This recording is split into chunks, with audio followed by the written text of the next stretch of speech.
And what's going to happen is it's going to knot, and then the bungee cord will snap and pull the imaginary bale back out the chamber.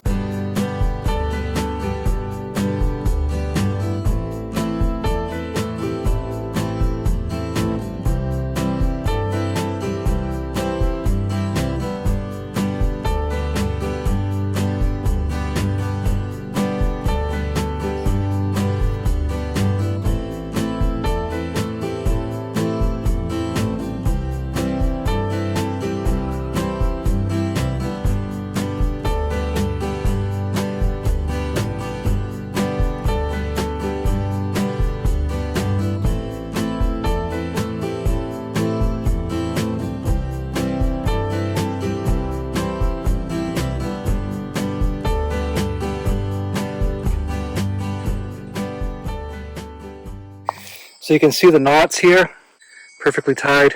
And, this is a micro bale, obviously.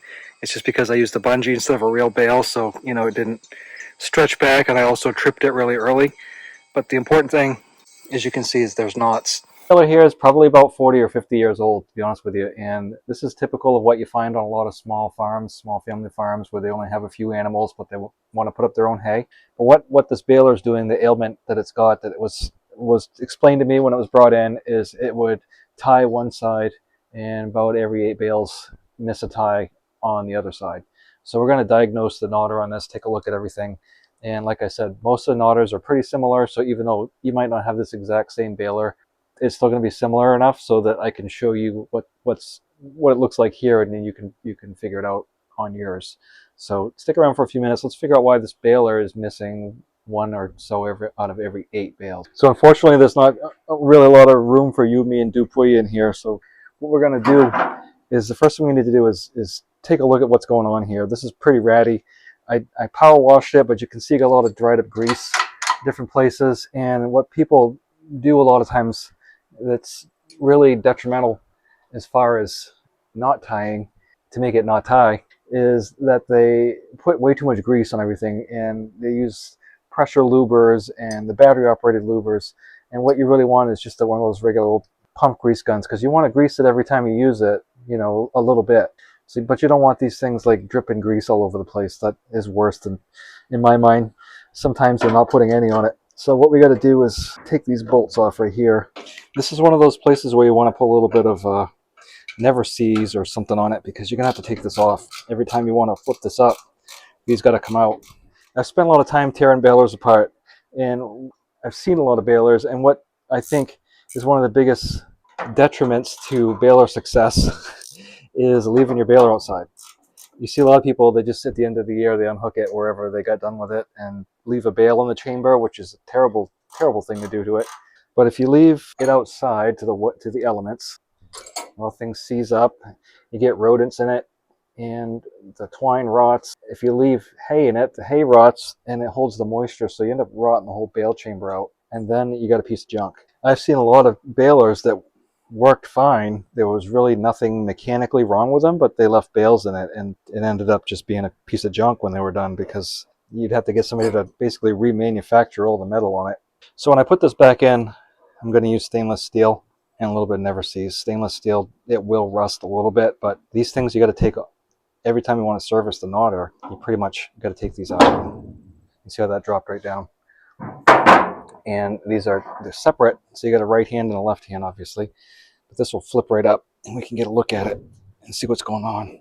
Here's your wiper arm here, and your right in here is a little sharp. It's not quite like a razor blade, but it's pretty sharp, and that's your knife. What that does is that slices your twine off, and if that's dull, what happens is it kind of crimps it. It doesn't even cut it, it just kind of pushes it over, crimps it, and then next thing you know, you got 3,000 feet of twine going across your hay field, and it gets all knotted up into the next bale, and it makes a real mess. So here's your bill hook. This rotates, and that ties the knot. But this wiper arm right here comes over, and down here is your tucker fingers, and what these do is this, as those change, as those move, these will turn. So I can already see a problem in here. It's a bear to get to them, but you hear that? That is a broken spring. So to get that out of there, we probably have to take the whole dang knotter out of here to get to it, because I don't think there's a good way to really access it.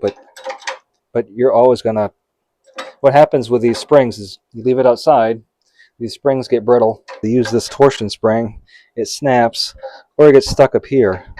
But this one's just plain old broken. I wish for Ford balers there was a place like Green Baler Parts in New York. And Green Baler Parts, I've used them quite a few times to get stuff from, and they're great. They're great out there. If you've got a Green Baler, that's the place to get parts, because they got them and they make stuff. I've seen it in one of the other videos, but the hay dog is got the same spring on both sides. This right here lays on the hay dog, and then this has tension on it, so you have to put the bolt through back in there, and there wasn't enough room for you and me and Dupuy to all be in there working, and so you couldn't actually see me do it, but you can reach back in there and feel it and know if that spring is broken or not, and then you have to replace it if it's broken. You can still get these from Case New Holland. They're about $60 a piece. So I know some of you would probably be like, just take this old baler and scrap it or use it for parts or something. Well, this baler costs $50. So, I mean, tell me where you're going to find a baler for $50. So what I do when I'm doing something new that I haven't experienced before I tear it apart, I take a lot of pictures with my phone or whatever, take good pictures of it. And if you've got an instance like this where you have two, you got one here, don't take them both off at the same time. Take one off and then clean up your area and look back where this one was and put this one together the same way this one was.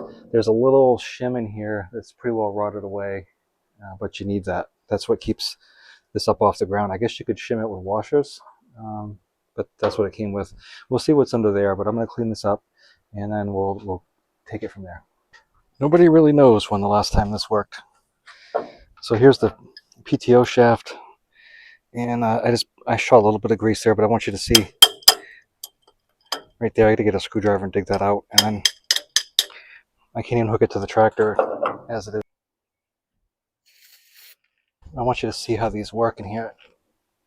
There's some little balls that go, I don't know if it'll show, can't quite see it, but what there are is there's these little balls that pop up, and that's what locks it on. So when you squeeze this over, the balls, we see they recess, and then you can slide it off. When you go like this, the balls come back out, and what they do is they latch on this little groove right here to keep your PTO secured on. So you need to make sure that those little ball bearings or whatever they are gonna do what they're supposed to do. So the next issue I found is that here's your tucker fingers, and I was wondering why this one was cockeyed off to the side. When you look at this one, see how it's over here, this one is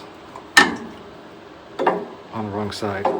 And then I realized this stud right here is what it's supposed to be on, so I've been trying to pry it over, and it looks like it's already been broken, just sitting on there. So I got to get this moved over to sit on that, and then figure out how I'm going to keep it tight, because if your tucker fingers aren't working right, like if this tucker finger right here doesn't come over and trip the wiper arm to make the bill hook switch flip over, you're not going to tie. So I thought it was missing on that side over there, but it might be missing on this side, because this is also a big problem. The fact that this nut right here is coming right off really easily doesn't give me warm fuzzies. That means somebody knew about it and has had this off. So while I'm awaiting parts for the dogs back there, I'm going to go ahead and change out some of these pickup teeth. And if you're lucky enough to have, I guess, lucky or unlucky guitar fingers like mine, you can reach in and change it. If for some reason you don't, you have to take these strippers off. Taking the top ones off is easy to get to because it's right here, and you might be able to just flip it out of the way to get in there. But if you have to take the whole stripper off and like replace it, then you got to crawl in through the back and take 2 bolts out of the back as well. So fortunately I'm not missing any strippers and they're not bent, so all I need to do is just get these bolts out and put some new, these are like rake teeth, tether teeth. Fortunately they're pretty common, they're easy to find, and I have a box of them left over from some other stuff I used to have kicking around. So I'm going to go ahead and change out a couple of these, and I'll just do one with you so you can see how it's done. So these look like little 1/4-inch bolts. And these are the original bolts, as well as the Ford blue on it. If you want to replace these, you can. There's a hook to them, so make sure that you don't get, it on backwards. These are rubber mounted. They do break after a while. I think what I want to do, this is a 1/4-inch by 1.5 with 7/16 hex head on it. I think I'm going to use a new one, and I want to put lock nuts on it because they're nylon, and that way even if this rusts, in theory, I'll be able to get that off someday. So once I, reposition myself, because I'm right-handed, I can get it. But the problem is, running the camera, that all you're going to see is my back, so you're not going to really get any benefit. So I might as well just shut the camera off. So this is replaced nylon lock nut. I'm going to go ahead and finish the rest of them. You don't need to watch me see it, but these right here are super handy. So we're putting the knotter all back together here, and I've got these just kind of loose at the moment until I make sure everything is where I want it, and then I'll tighten it up. I don't want to go crank everything down until I make sure everything is copacetic. So this right here was rusted right to the baler frame, and I had to take a hammer and a chisel and pound it out. So now this kind of brush that down a little bit, and maybe throw some galvanizer on it, and then I'll put a new bolt in there. And I'm using lock nuts. That way, if you use lock nuts, they're nylon on the insert, so they're not going to rust. They're not going to rust solid. You don't have to use stainless steel. You can just use these nylon inserts, and what that does with the nylon in there, the nylon isn't metal, it's not going to rust, so you'll never have an issue again, hopefully, where that rusts up solid. Now the other thing, I've got the twine run through here, and I'll show you how to run that real quick. But those two thumb screws right there, wing nuts, they're solid, so I put the PB blaster to them, so hopefully those will free themselves up, because I don't want to bust those studs off too. I have said this already, but when you pull the knotter up, make sure you grab it from the right side. If you grab it from the left side and that wiper arm comes over right there, that is gonna not feel good at all. So you got the twine discs here, and the old twine is in there. I might be able to pry it out. It should work itself out. I'm gonna use the lever action grease gun, which is way over there, and just put a dab on those fittings. So you don't want to use the pressure lube or the battery one, because then you'll get slop all over the place. So just a little bit out of the lever grease gun, just enough to wet your whistle, and that should be fine. And the knives are good, and I'm just really hoping everything frees up like it's supposed to. So make sure when you set it up there that it's it's there, because you don't want that thing to come slam down when your hands are down there. That won't feel good. This here is pretty much what everything has looked like when I've taken it apart. You've got the bracket, and then you've got part of the baler itself that has turned itself into the Titanic and hooked itself together there. Just what I want to point out is you can see that wiper is coming right across the bill hook there. So as everything gets worn out, you're going to get more clearance in between the top of the bill hook and that wiper. So you need to take a hammer and just that little tap right there will help bring that in. But you want it to wipe it, you want it to just barely to drag it, so when it comes around, it's pulling that knot off the bill hook.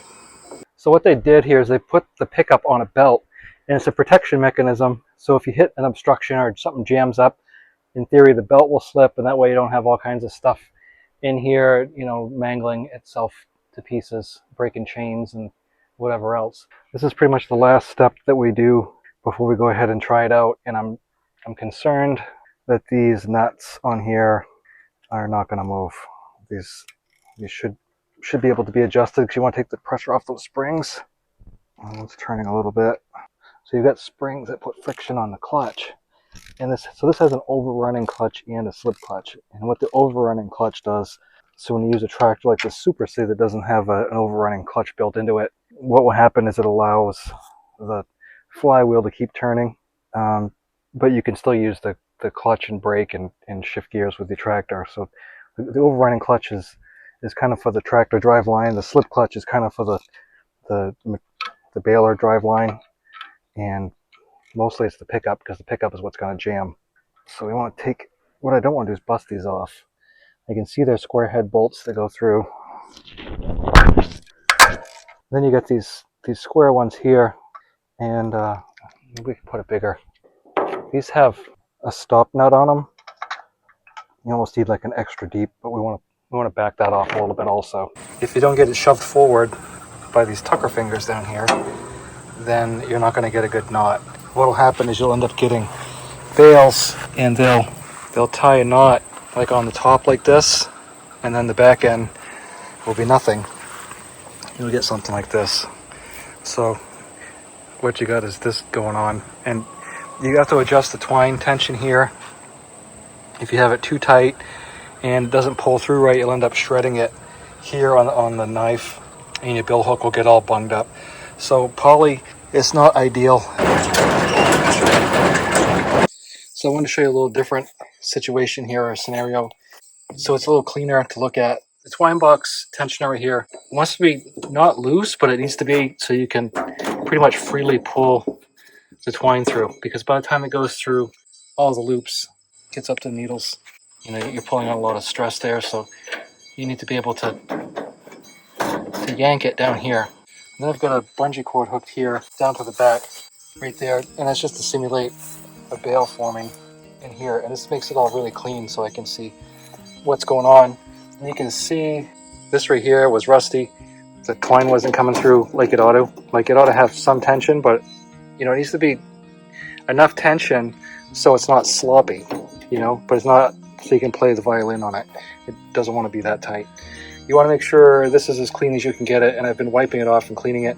You don't want to over grease these darks. I've seen videos where people have like just grease everywhere, so you want to be careful of that also. You want to make sure everything in here is getting fed the way it's supposed to, and like I said, these knives leave a little bit to be desired, so I'll worry about that next. Make sure everything's snug down tight. You don't want any of these bolts loose. And then the final thing is on the wiper, you need that spring right there to not be snug. It needs that spring. What that does, that allows the bill hook itself. You can see the knives, you can see the needles are going to start moving up through here, and then you'll see the needles present themselves up through here in a second. Your needles presenting right here. These are here your twine discs, and the twine is down where it's supposed to be, being fed into the bill hooks. So when that comes up and completes the cycle, it should make the knot. It'll spin. The bill hook will grab it in the mouth. It'll spin, make the knot, and then slice.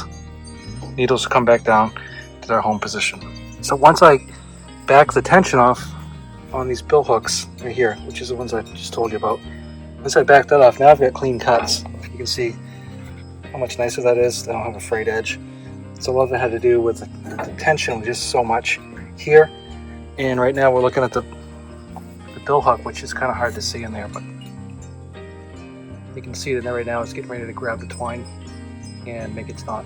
Here's some more video of what's going on. So we've cut, it's cut, needles are up right there. You can see they've presented. Right now the bill hook is here, and it's not inside the bill yet, but it will be when it goes a little bit further on. See, now is the wiper arm coming back through to slip that knot right off the top of the bill hook, and when it comes off, this is what you'll get. So like I said, I've got the twine here on a bungee to the back, and it's I did it with hay so you could kind of see what it's like with the hay going through it. But in order to really troubleshoot this, you don't really want a lot of hay in it, so I switched over to just using a bungee cord, and now you can see how everything is coming together nicely here. I'll stop the knot, the wiper's coming through. I'm just going to pop that right off the bill hook there. One other piece of advice though is make little adjustments. Don't like radically adjust something. So adjust it a little bit, see if it makes a difference. Adjust it a little bit more, but don't adjust everything in here at once, because you won't really troubleshoot your issue. You'll maybe give yourself more issues. So another thing you can do too is if your twine is getting stuck, you can check. This right here is the leaf spring, and these right here are your twine fingers, your twine discs, I'm sorry, in here. So there's a spring right here that pushes against that, and you loosen this jam nut just a little bit, and then do like a quarter turn at a time on these. Don't do anything radical. So loosen the jam nut, and then lefty-loosey, like a quarter turn, to see if that makes a difference. And because sometimes the twine is so tight in the twine discs that doesn't come off the bill hook. But these are malleable. The wiper arms are malleable. You can give it a whack. Hopefully this will be your end result. So just to walk through the steps real quick, and I mean real quick, twine tension, make sure you can pull it through, and you should be able to, when you are down here, pulling it through the needles to tie it. Back here, when you first thread the needles, you should be able to pull it. I mean, it's not going to be like, pulling super easy, but you shouldn't have to hook a truck onto it to pull it through. It should come through. Next thing is make sure everything here is good and tight. You don't want anything sloppy. Don't over grease anything. Clean up all your working parts. The next thing is make sure that your dog's springs aren't broken. Make sure your wiper arms down here are actually wiping and catching the twine like they're supposed to. Make sure the needles come up. The twine is right in the back of the needles, not draping off the sides. Make sure that your spring here, this is your bill hook tension spring, make sure that isn't too tight. Make sure your twine discs right here, those are the twine discs, here's the spring that holds it. Make sure that's not too tight. If the twine discs don't release the twine after it's cut, you'll still get it fetched up in the bill hook. And then the wiper arms, like I said, you want that wiper arm to just slide right over the top of the bill hook and wipe the knot off. And if it doesn't, use a BFH. Just a couple of taps. You don't want to destroy it, but it's kind of malleable, so you want to be able to bend it down so it wipes the knot off. Some owners' manuals are way notably better than others. The knotter or the owner's manual that came with this is pretty good for most things, but it leaves a little bit to be desired. The New Holland ones now are like this thick, so it's kind of like a trial and error thing. And a lot of the times the New Holland one will show you a lot more of what your bad knot looks like, and it tells you what to fix. Whereas this one, not so much. But anyway, I'm pretty happy. I got my bouquet of knots, and like I said, I used twine. I used the hay first just to run the hay through, but then I decided to make this clean so I could make a better video. So I used the bungee cord and ran it to the back of the baler so you could see it's like a bale being made in here, and that tension was what I needed. The release was good. Everything is doing what it's supposed to do. So any questions, comments, concerns, put them down below. I'd love to hear from you. 532 baler. Thanks for watching. Talk to you next time.